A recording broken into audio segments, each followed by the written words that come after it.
Presented by KPS Recording Studio, Resna Bazaar. DJ Kanchan Raj, Hajipur Vaisali.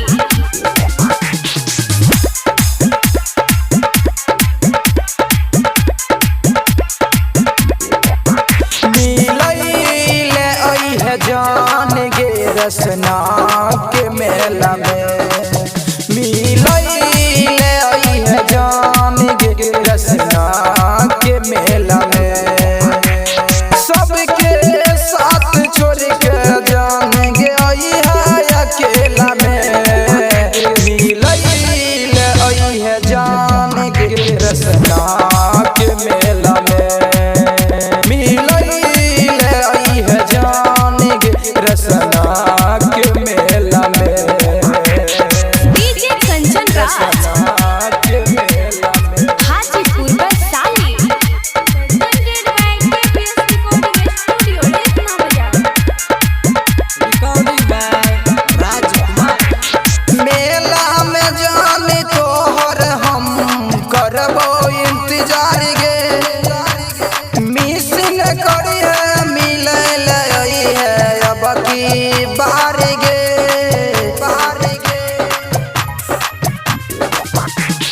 मेला में जाने तोहर हम करबो इंतजार गे। मिस न करिए मिलैले आई है अब की बार गे। अब की बाहर गे। सबके साथ छोड़ के जान आई है अकेला में।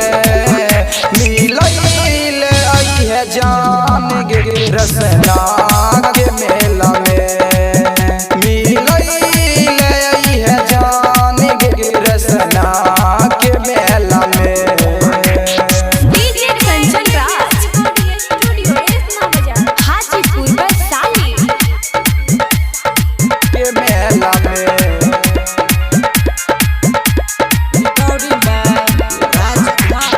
हाथ जोड़ के दुनू जन करबै पराना में गे। मिलल अइहा मन ले बात रवियानंद रंगीला के।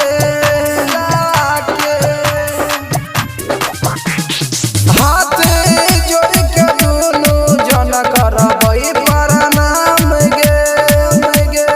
मिलल अइहा मन ले बात रवियानंद रंगीला के। कह छो राइटर बिटुआ आई है गे जरूर गे। मिलैले आई है जान गे रसना